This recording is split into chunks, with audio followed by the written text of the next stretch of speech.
नमस्कार दोस्तों, sunrise maths point के ऑनलाइन प्लेटफॉर्म पर आपका स्वागत है।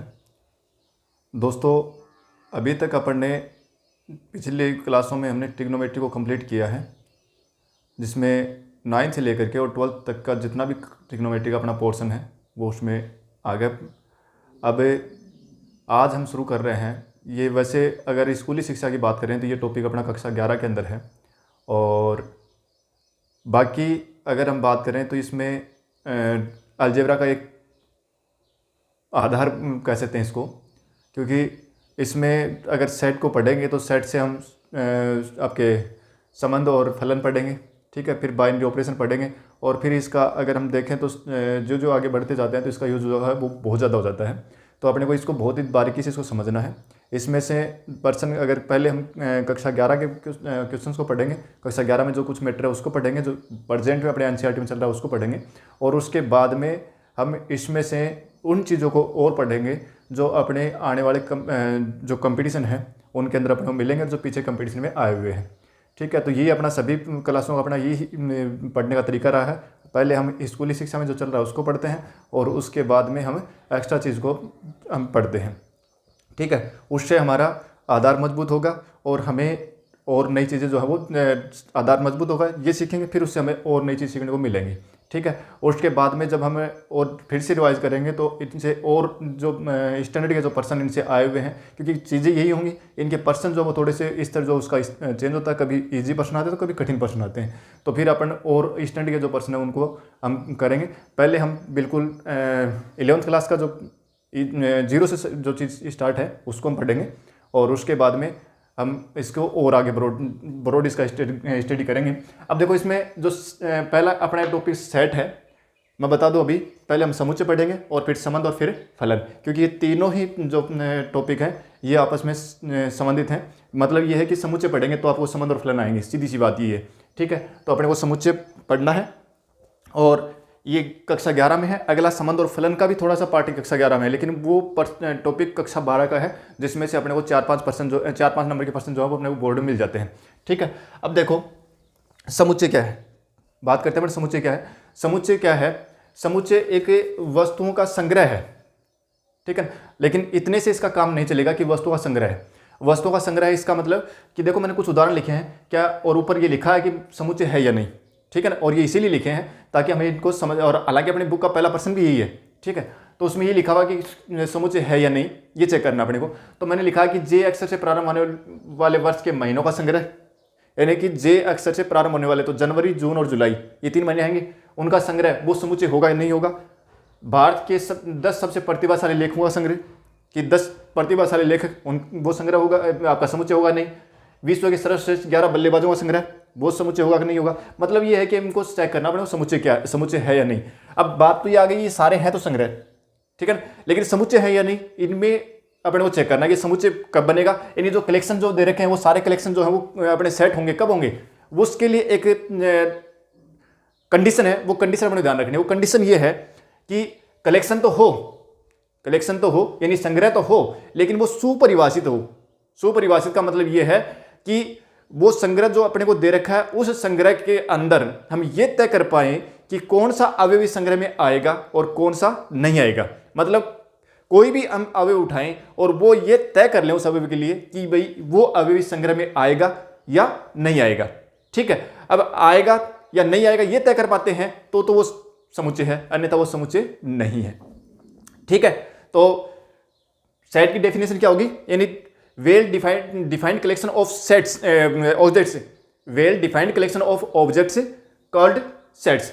मतलब क्या हुआ कि वस्तुओं का सुपरिभाषित संग्रह जो है उसी को अपन क्या कहेंगे, समुच्चय कहेंगे, ठीक है। सुपरिभाषित का मैंने अर्थ समझा दिया कि कोई भी कलेक्शन हो, उस कलेक्शन के अंदर अगर किसी एलिमेंट को हमने लिया, कोई भी एलिमेंट हो सकता है, ठीक है ना, वो एलिमेंट अगर उस कलेक्शन में आ रहा है या नहीं आ रहा है, ये अगर तय कर देंगे तो वो सेट होगा, अन्यथा वो सेट नहीं होगा, ठीक है।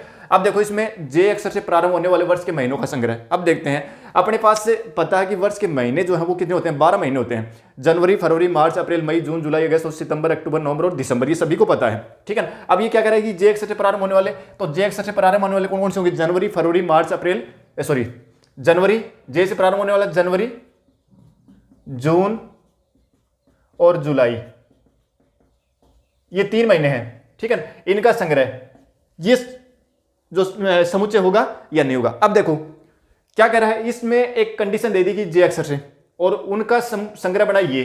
अब हमने क्या किया कि हमारे पास तो 12 महीने, हमने उठाया अप्रैल, क्या अप्रैल इसमें आएगा? अप्रैल नहीं आएगा इसमें, यानी हम तय कर पा रहे हैं कि अप्रैल इसमें नहीं आएगा। इसका मतलब ये जो संग्रह है ना वो समुच्चय है, ठीक है। हमने उठाया जून, जून इसमें आएगा, तो हम ये तय कर पा रहे हैं कि जून इसमें आएगा, ठीक है। हमने उठाया सितंबर, सितंबर इसमें नहीं आएगा, तय कर लिया। यानी सभी 12 महीने होते हैं, 12 महीनों के लिए हमने तय कर लिया कि वो कौन से इसमें आएंगे, कौन से नहीं आएंगे। अगर ऐसा कर लेते हैं तो वो अपना संग्रह जो होता है वो अपना समुच्चय होगा, ठीक है। अब बात आती है कि समुच्चय जो है उसको अपन हमेशा कैपिटल लेटर से तो उसको डिनोट करेंगे। नंबर 2, उसका जो एलिमेंट होंगे उसको अपन मंझले ब्रैकेट में लिखेंगे, ठीक है। या कोई भी, जैसे मान लो कि ये समुच्चय को लिखने का जो रूप है वो भी अपन चर्चा करेंगे, तो हमेशा समुच्चय के लिए जो सिंबल है वो काम में आएगा मंझला ब्रैकेट, ठीक है। कैपिटल लेटर से उसको डिनोट किया जाएगा, मंझला ब्रैकेट उसके लिए अपन यूज करेंगे, ठीक है। अब देखो ये जो अपना ए पार्ट है, मतलब ए जो लिखा हमने समुच्चय, इसमें ए के अंदर हमारे पास क्या आ गया कि एक तो जनवरी हो गया, एक जून हो गया, एक जुलाई हो गया। जैसे प्रारंभ होने वाले 3 ही महीने हैं, ठीक है। इन 3 महीनों के अंदर और ये एक संग्रह बना, इन 3 महीनों का, जैसे प्रारंभ होने वाले महीनों का संग्रह ये बना, और ये जो संग्रह वो क्या है, अपना समुच्चय है। कारण क्या था मैंने बता दिया, क्योंकि हमारे पास 12 महीने होते हैं, 12 महीने में से कोई भी महीना उठाओ आप, वो इसमें आ रहा है कि नहीं आ रहा है ये हम तय कर पा रहे हैं, तो ये जो संग्रह है वो अपना क्या है, समुच्चय है, ठीक है। तो ये समुच्चय हो गया, तो ये तो हो गया समुच्चय, ठीक है। तो ये तो हो गया, ठीक है ना। अब ये भारत के 10 सबसे प्रतिभाशाली लेखकों का संग्रह। अब इसके अंदर देखो, भारत के अंदर बहुत सारे लेखक हैं, बहुत सारे लेखक हैं भारत के अंदर, ठीक है ना। अब प्रतिभाशाली लेखकों के लिए हम क्या क्राइटेरिया तय करें कि कौन सा लेखक प्रतिभाशाली होगा, कौन सा नहीं होगा। अब हमें इसमें अगर ये कहें कि कोई भी, हमने किसी भी व्यक्ति का नाम उठाया नहीं, ए व्यक्ति कोई है, ठीक है। अब वो भारत के अंदर ऐसे बहुत सारे लेखक हैं जिनके नाम हम जानते हैं, जिनके नाम ही नहीं जानते, बहुत सारे लेखक हैं, ठीक है। अब वो लेखक जो है उनके लिए हम ये कैसे तय कर पाएंगे कि वो इस संग्रह के अंदर आएंगे या नहीं आएंगे, ठीक है। और फिर साथ में कंडीशन क्या, अगर लेखकों की बात करता तो भी हम मान लेते हैं, लेकिन इसमें क्या लिख दिया, प्रतिभाशाली। अब प्रतिभाशाली के लिए क्या क्राइटेरिया फिक्स करें कि प्रतिभाशाली कौन सा लेखक होगा, कौन सा नहीं होगा, ठीक है। तो यहां पर ये जो संग्रह है ये सुपरिभाषित संग्रह नहीं है, तो इसलिए ये क्या हो जाएगा, समुच्चय नहीं है। मतलब ये तो समुच्चय है और ये समुच्चय नहीं है, ठीक है। नीचे वाले में जो विश्व के श्रेष्ठ 11 बल्लेबाजों का संग्रह, विश्व के 11 श्रेष्ठ बल्लेबाजों का संग्रह। अब वही बात हो गई कि क्रिकेट के 11 बल्लेबाज, अब बहुत से ऐसे बल्लेबाज हैं जो इंटरनेशनल लेवल पर खेलते हैं, उनके नाम तो अपन जानते हैं, लेकिन विश्व के अंदर तो बहुत सारे बल्लेबाज हैं। अब कितने जो अपने गांव के अंदर जो बच्चे खेलते हैं वो भी बल्लेबाज ही हैं, खेलते हैं क्रिकेट, खेलते हैं तो बल्लेबाज हैं, क्रिकेट खेलनी आती है उनको, ठीक है। तो जो क्रिकेट खेलते हैं वो सारे बल्लेबाज हैं। अब कौन सा प्रतिभाशाली का मतलब क्या हुआ कि कौन सा प्रतिभाशाली। अब बात यह है कि जैसे मान लो कि हमने हमारे जो क्रिकेट के लिए सबसे बड़ी संस्था कौन सी है, आईसीसी है, जो रैंक जारी करती है कि कौन सा बल्लेबाज सर्वश्रेष्ठ है। अब हर वर्ष के अंदर वो चेंज होते हैं कि कहेगा कि इस बार एक खिलाड़ी सर्वश्रेष्ठ है, दूसरी बार उसका बी हो जाएगा, तीसरी बार हो सकता है सी हो जाए, चौथी बार फिर से वो ए हो जाए। तो ये तय नहीं है ना कि कौन सा खिलाड़ी प्रतिभाशाली है, ठीक है। यानी एक खिलाड़ी जो है उसी की प्रतिभा, अगर उस रैंकिंग भी अगर बात करें, आईसीसी के द्वारा रैंक जारी है उससे बात करें, तो एक वर्ष तो वो प्रतिभाशाली है, दूसरी बार तो उसकी प्रतिभा कम हो गई, तो इसका कोई मतलब नहीं होता, ठीक है। तो यहां पर ये जो है कि विश्व के सर्वश्रेष्ठ 11 बल्लेबाजों का संग्रह, यहां पर ये समुच्चय जो है, ये जो आपका संग्रह है ये सुपरिभाषित संग्रह नहीं है, इसलिए समुच्चय नहीं बनेगा, ठीक है। आपकी कक्षा के सभी बालकों का संग्रह। अब आपकी कक्षा के अंदर, हमारी कक्षा के अंदर जैसे मान लो 20, 30, 50 कुछ लिमिटेड बालक हैं, ठीक है, लिमिटेड बालक हैं, उसमें से कोई भी हमने ए नाम का बालक और आ गया अपने पास, ए नाम का बालक हमने देखा कि वो बालक हमारी कक्षा में है या नहीं है, ये तय कर लेंगे उसके लिए, क्योंकि हम अपनी कक्षा के सभी बालकों को जानते हैं। तो उस क्लास के बच्चों के लिए कोई भी बच्चा है वो उस क्लास में है या नहीं है, ये हम तय कर पाते हैं। तो ये जो संग्रह हो गया ये क्या हो गया, समुच्चय हो गया। इसी प्रकार से बाकी के और 4-5 पार्ट इसमें बचे हैं वो अपन तय कर लेंगे। तरीका मैंने बता दिया कि वो संग्रह समुच्चय कहलाएगा जिसके अंदर हम ये तय कर पाते हैं कि भाई ये अब उस संग्रह में आएगा या नहीं आएगा। अगर ऐसा तय नहीं कर पाते हैं तो हमारे पास है वो संग्रह जो है वो समुच्चय नहीं कहलाएगा, ठीक है। अच्छा, अब देखो एक यहां दूसरा क्वेश्चन दे रखा बुक में, और उसमें ये 2 सिंबल और दे रखे हैं, ये क्या होते हैं देखो। एक तो सिंगल सिंबल ये दिया हुआ है, एक सिंबल दिया हुआ है ये, ठीक है। इसका मतलब क्या हुआ कि कोई भी अवयव, जैसे हमने ए कोई समुच्चय ले रखा है, समुच्चय को हमने लिखा 1 2, जैसे ये लिखा हुआ है, ये समुच्चय 1 2 3 4 5 6, इसमें 6 एलिमेंट हैं। ये जो अवयव, ये अंदर वाले जो है ना, ये समुच्चय के अवयव कहलाएंगे, ये अंदर वाली संख्या समुच्चय के अवयव कहलाएंगे। अब देखो, अगर कोई अवयव इस समुच्चय ए में विद्यमान है, इस समुच्चय ए में विद्यमान है, तो उसके लिए अपन सिंबल यूज करेंगे ये, और अगर वो इसमें विद्यमान नहीं है तो उसके लिए ये सिंबल यूज करेंगे।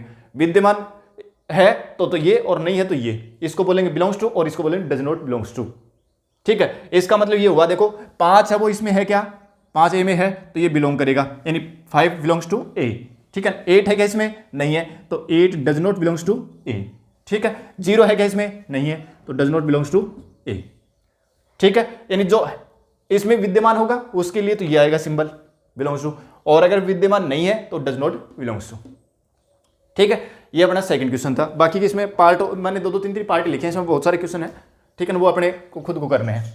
अब देखो आगे चलो, आगे अपना समुच्चय को जो लिखने का जो तरीका ना, समुच्चय लिखने के तरीके, ठीक है ना। मतलब ये हुआ कि आपको जो सेट है ना उसका रिप्रेजेंटेशन किस प्रकार से होगा, ये 2 टाइप से होता है, ठीक है। और वो 2 टाइप से कौन कौन से, एक तो होता है समुच्चय निर्माण रूप, समुच्चय निर्माण रूप, और दूसरा अपना है रोस्टर रूप, रोस्टर रूप, ठीक है ना। और दोनों में कोई ज्यादा फर्क है नहीं। क्या है समुच्चय निर्माण रूप में, तो क्या होगा कि कोई भी समुच्चय के अंदर जो एलिमेंट आते हैं ना, जो अवयव आते हैं, वो किसी न किसी एक नियम के द्वारा आते हैं। ये जो ऐसे संख्या हमने लिखी है 1 2 3 4 5 ये जो लिखी है, वो किसी न किसी नियम से हमने लिखी है इसमें, ठीक है ना। अगर वो नियम इस समुच्चय के अंदर लिख दिया जाता है, यानी वो नियम जो है वो इस मंझले ब्रैकेट के अंदर लिख दिया जाता है, तब तो वो हो गया समुच्चय निर्माण रूप। और अगर उस नियम से जो अवयव आते हैं, उन अवयवों का जो अगर समग्र बना दिया, तो वो कहलाता है अपना रोस्टर रूप। समझ में आ गया, मतलब कि जो नियम से जो भी नियम दे रखा है, वो उस नियम को अगर हम समुच्चय के अंदर लिख देते हैं, ठीक है, तब तो वो होगा समुच्चय निर्माण रूप। और अगर उस नियम से जो एलिमेंट अवयव अपने को प्राप्त हो रहे हैं, उन अवयवों का अगर हम संग्रह करें, तो वो संग्रह जो है वो क्या होगा, वो हो जाएगा अपना रोस्टर रूप, ठीक है। अब देखो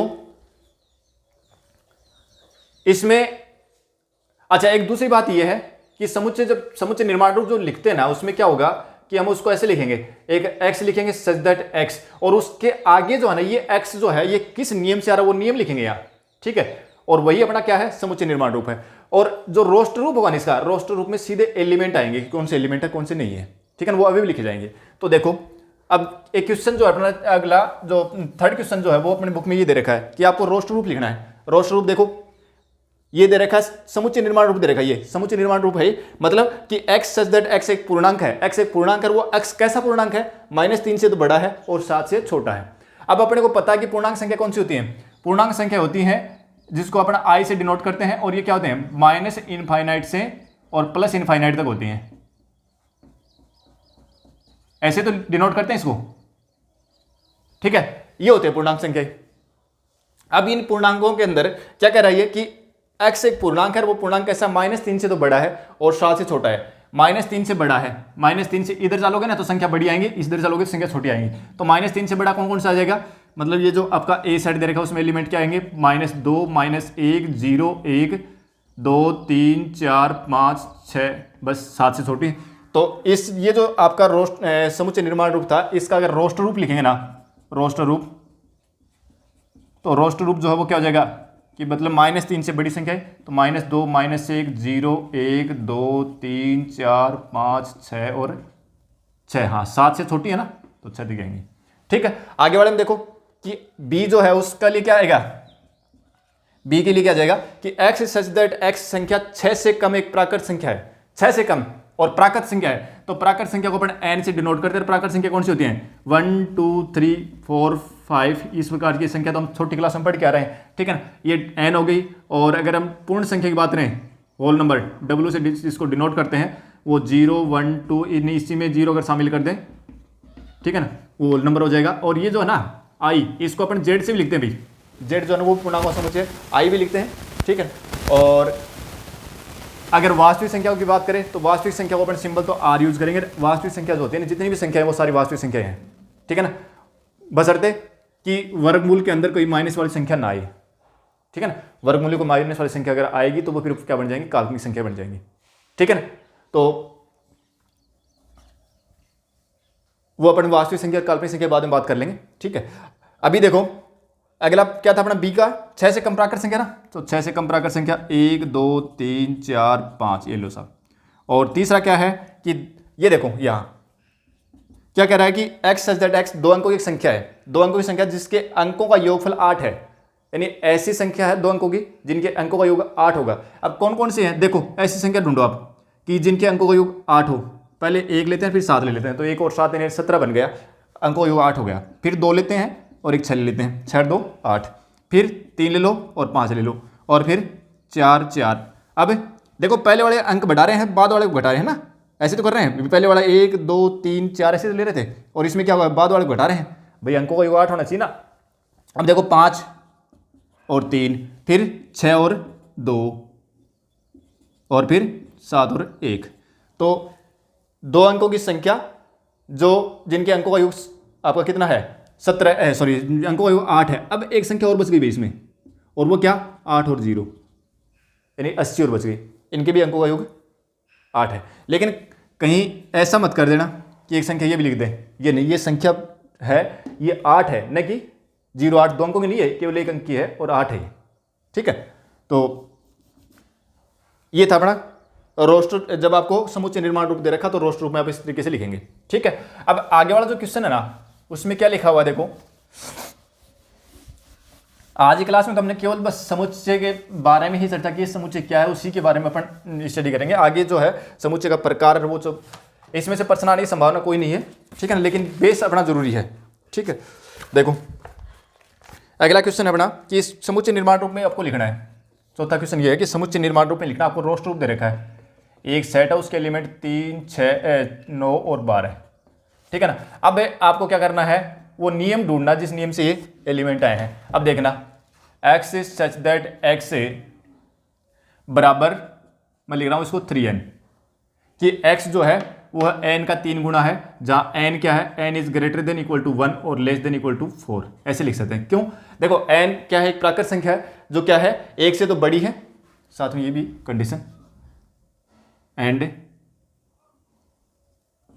और n जो बिलोंग्स टू कैपिटल N, मतलब n एक प्राकृत संख्या है, ठीक है। और n का मान जो वो 1 से बड़ा और 1 से 4 से छोटा, या 1 भी हो सकता है 4 भी हो सकता है। देखो 1 रखेंगे तो 3 आ जाएगा, 2 रखेंगे n बराबर 2 रखेंगे, 3 दूनी 6, अगर 3 रखेंगे तो 3 3 9, अगर 4 रखेंगे 4 3 12, ऊपर जा नहीं सकते 4 से ऊपर, क्योंकि हमारे पास ये बाउंड कर दिया ना यहाँ, ठीक है। बस ये नियम यही है, और ये तो आपका रोस्टर रूप, और ये होगा इसका समुच्चय निर्माण रूप। आगे देखो एक बी पार्ट और देखो क्या लिखा उसमें।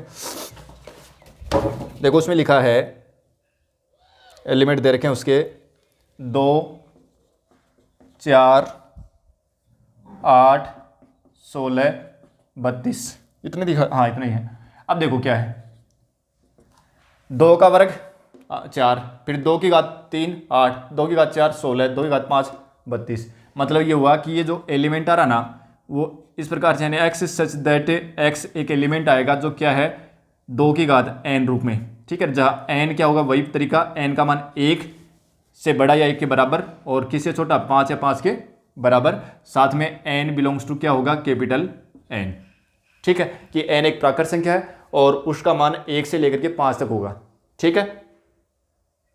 n का मान 1 रखा, 2 रखा, 3 रखा, 1 रखा तो यह आ गया, 2 रखा तो यह आ गया, 3 रखा तो यह आ गया, 4 रखा तो यह आ गया, और 5 रखा तो यह आ गया, ठीक है। इस तरीके से आपको समुच्चय निर्माण रूप, रोस्टर रूप दिए होंगे, उनको समुच्चय निर्माण रूप में लिखना है। और देखो एक और लिख देते हैं, एलिमेंट दे रखे अपने को,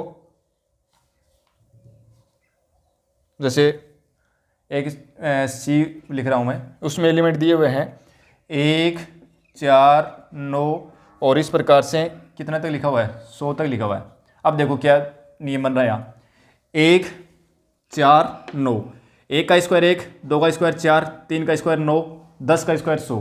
मतलब ये हुआ कि ये संख्या क्या है, कि इस संख्या का वर्ग है, ये जो लिखी हुई है इसमें, वो क्या है, प्राकृत संख्या का वर्ग है। और प्राकृत संख्या का वर्ग यानी x सच दैट x एक एलिमेंट है और वो क्या है n स्क्वायर, जहाँ n क्या होगा 1 से तो बड़ा है, जहाँ n 1 से बड़ा है, 10 से छोटा है, 10 के बराबर है, ठीक है।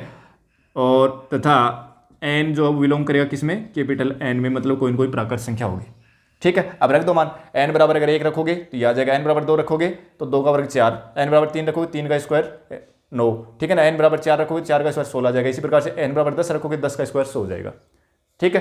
तो ये था अपना समुच्चय निर्माण रूप और रोस्टर रूप, ठीक है। अब देखो एक क्वेश्चन और है, उसमें क्या कह रहा है कि निम्नलिखित समुच्चय के सभी अवयवों को सूचीबद्ध कीजिए। अब सूचीबद्ध करना मतलब क्या हुआ कि वही बात हो गई कि आपको समुच्चय निर्माण रूप दे रखा है और उससे रोस्टर रूप में लिखना और कुछ नहीं है इसमें। जैसे एक क्वेश्चन दे रखा है, उसमें बी पार्ट दे रखा है, वो ही कर देता हूं मैं कि x सच दैट x एक पूर्णांक है, x सच दैट x एक पूर्णांक है, और वो पूर्णांक क्या है, पूर्णांक ऐसा है वो x सच दैट x एक पूर्णांक है, ठीक है। और उसका मान क्या है, -1/2 से तो वो बड़ा है और 9/2 से वो छोटा, ठीक है। अब देखो x क्या एक पूर्णांक है, तो अवयवों को सूचीबद्ध करना, इसका मतलब इसको रोस्टर रूप में लिखना है। तो देखो -2 से बड़ा पूर्णांक कौन होगा, 0 -2 से बड़ा पूर्णांक ही तो है, -1 नहीं हो सकता, ठीक है ना, क्योंकि पूर्णांक में क्या था -3 माइनस इनफाइनाइट से -3 -2 -1 0 1 2 इस प्रकार के एलिमेंट तो आएंगे उसमें, ठीक है। तो 0 आ गया, 1 2 3 और 4 से ज़्यादा नहीं हो सकते, क्योंकि 9/2 मतलब 4.5 है, तो 4.5 से छोटी संख्या होनी चाहिए ना, छोटा पूर्णांक होना चाहिए। 4.5 यानी 4.5 से छोटा पूर्णांक तो कौन होगा, 4 ही तो होगा। फिर इससे बड़ा पूर्णांक 4 से अगला पूर्णांक तो क्या आएगा, 5 आएगा, 5 तो इससे ज़्यादा चला जाएगा, ठीक है। तो ये होगा, इस तरीके से आपको ये बनाना है। और एक क्वेश्चन और दे रखा है, उसमें क्या करना है कि एक साइड दे रखे हैं आपके समुच्चय निर्माण रूप और एक साइड दे रखे हैं रोस्टर रूप, और उसको मिलान करना है कि कौन सा समुच्चय निर्माण रूप का रोस्टर रूप इसमें से चेक करना है। 5 इस साइड दे रखे हैं, 5 इस साइड दे रखे हैं, ठीक है। तो मैं नहीं समझता कि वो प्रश्न नहीं होगा, ठीक है। और इसी के साथ अपनी जो प्रश्नावली है वो 1.1 जो एक्सरसाइज अपनी कक्षा 11 की कंप्लीट होती है। इसमें अगर हम देखें तो आज हमने मोस्टली बात जो सीखी है वो क्या है, हमने समुच्चय की एक परिभाषा सीखी है कि समुच्चय ऐसे नहीं कर सकते कि समुच्चय कोई भी संग्रह होगा उसको समुच्चय कह देंगे। ये सबसे महत्वपूर्ण बात थी कि समुच्चय किस चीज़ को कर रहे हैं, वो महत्वपूर्ण बात थी। क्योंकि कई बार जैसे मान लो कि इजी प्रश्न आते हैं वही गलत होते हैं। अब इसी में जैसे मैंने शुरू में जो 4 वो लिखे थे ना, उसी प्रकार से अगर क्वेश्चन में लिख दिया कि इनमें से कौन सा समुच्चय नहीं है, कौन सा समुच्चय नहीं है, और वैसा ही ऑप्शन बना दिए 4। अब प्रश्न तो बिल्कुल छोटा सा यानी स्टार्टिंग का दे दिया, परिभाषा के ऊपर दे दिया, और अगर हमें समुच्चय की परिभाषा सही से ध्यान नहीं है तो हम उसमें गच्चा खा जाएंगे कि ये क्या समुच्चय की परिभाषा, कौन सा समुच्चय होगा कौन सा नहीं होगा। हमें सारे उसमें दिखने वाले सारे समुच्चय दिखेंगे, ठीक है। और उसमें कहीं ना कहीं एक छोटी सी बात ऐसी होगी जो उसको समुच्चय से अलग बनाएगी, और वो किससे निकल के आएगी, वो अपनी जो परिभाषा हमने देखी है उसी से निकल के आएगी। तो ऐसा नहीं है कि हमने आज क्लास में सीखा वो ऐसी को चला हुआ सीखी, हमने बहुत अच्छी बातें सीखी हैं, क्योंकि समुच्चय की एक परिभाषा हमने सीखी है कि समुच्चय का एक सुपरिभाषित संग्रह होना चाहिए। सुपरिभाषित संग्रह के लिए हमने एक चीज़ पढ़ी है कि कोई भी वस्तु अगर उठाएं वो या तो उस संग्रह में आए या नहीं आए, अगर ये तय कर पाते हैं तो वो अपना समुच्चय है, अन्यथा समुच्चय नहीं है, ठीक है। और फिर समुच्चय के हमने 2 रूप, इसको व्यक्त करने के 2 तरीके समझ लिए, एक रोस्टर रूप देख लिया और एक समुच्चय निर्माण रूप देख लिया, और दोनों ही हम पढ़ेंगे हमारे जो आगे जो हम पढ़ते जाएंगे आगे, ठीक है, उसमें दोनों ही रूप आएंगे। कई बार अपन समुच्चय निर्माण रूप लिख देंगे, तो कई बार हमने उसको रोस्टर रूप के रूप में हम लिख देंगे, ठीक है। बस ये चीज़ें जो है आज की क्लास में हमने सीखी है। आज की क्लास को अपन यहीं देते हैं विराम और मिलते हैं नेक्स्ट क्लास में। Thank you.